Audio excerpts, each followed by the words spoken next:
Welcome back to the Delmarva Sports Insider. We had a treat all throughout this week as you can see how ecstatic this lady is right now. The Maryland State Little League State Championships were hosted right down the street from here in Fruitland. It's the first time we've had this tourney in Delmarva, on Delmarva, in almost 15 years. Our and on playing top days, of right? that, exactly, right. And on top of that, we had two local teams vying for a state title. Easton came into Sunday 1-1 in the tournament, so they had their first elimination game of the tourney on Monday. They needed a win over Laurel to keep their title hopes alive.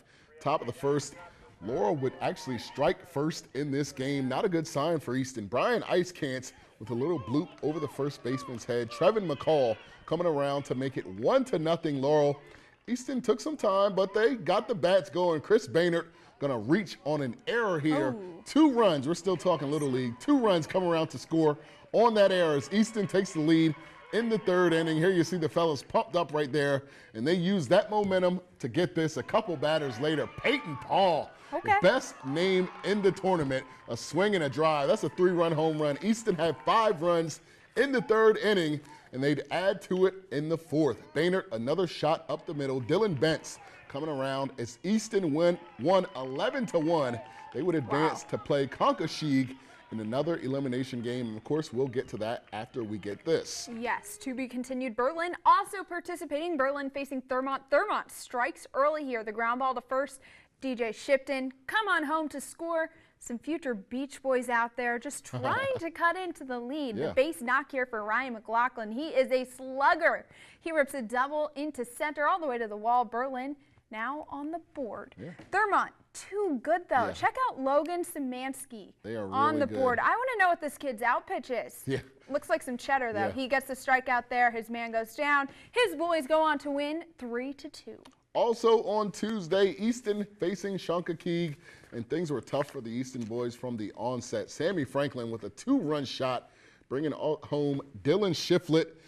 Kano up early in this game. A tough play a little bit later for Easton. Check out this throw right here. It's going to fly past the bag at first. And Conkashig getting some lucky breaks right here off the bad throw right there. That's tough. Error would score another run as they would just build on top of their lead. And then check out Skylar Sarr. That kid is huge. He gets a strikeout. We're checking his birth records. I know. I was about to allude to Danny Almonte. Exactly. And Conkashig wins it 8-0, and that loss eliminated Easton from the tournament. Tough for the Warriors. So Berlin tried their hand as well on Wednesday against Kano.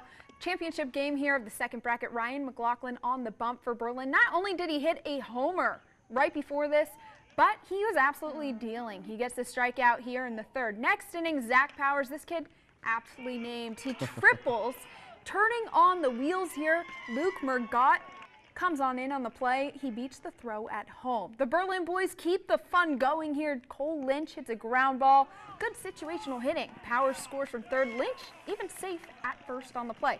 Berlin, though, moving on to the championship game. 9-2 win. Hey, and it wouldn't be easy up against the team that beat the only team that beat them in the tourney, Thurmont. We'd have, after a 1-run loss, we saw what Berlin could do against Thurmont. They would need 2 wins to take the Maryland State Championship. Early in the first, Will Drysdale hit one deep to left. That's a sac fly. Thurmont on the board. In the second, Sonowski up to bat, and he's going to double down the first baseline, scoring Peyton Costawillo and Logan Szymanski. Thurmont led 11-0 through 3 innings. So Berlin not really getting anything done in that game. How about Thurmont, though? They are a really, really good team. They go on to win the Maryland State Little League Championship 11-5, and they will be moving on to regionals next week in Bristol, Connecticut. I tell you what, Haley, kudos to both teams participating, but Thurmont is clearly one of the better teams in the country right now, I'd say. They really didn't get challenged in this tournament. They didn't lose in their district at all, and they didn't lose in this tournament. I think they're going to go on to win the Mid-Atlantic Regional, so maybe we'll see them on ESPN or even right here on ABC when the Little League World Series kicks off. They will get that trip to Williamsport that I always wanted to take. Pretty good team. If you can pile on 11 runs before your opponent even gets on the board, that bodes pretty well for you in this tournament. I'd say so. They play well in Connecticut. Yeah, I could see them actually playing for the World Series. International play, very exciting, but I need to call out this guy right here, you. A gentleman came up to me at the Berlin game, said he coached you Oh, really? in Little League, and he Really? was very disappointed that you didn't keep playing. So our very own Trayvon Miles, I did. a slugger, I did. pretty I did good play. middle infield. I played. evidently. I did. I played some catcher, and I hit pretty good. When I got a little bit bigger, Yeah. I stopped putting down a bat, and I started picking up football pads, and it was just over from there. Yeah. Don't even see me in the That's batting fair. cages now. I'm terrible. We're going to try it out. Yeah, We're see. going to force him to. All right, we're going to take a quick break. We're going to talk about his former baseball career. When we come back, we turn our attention to USSSA action. The ladies from the shore defending their turf. My name is Paige Flyer, and I'm the pitcher from Cambridge South Dorchester High School, and you're watching Delmarva Sports Insider.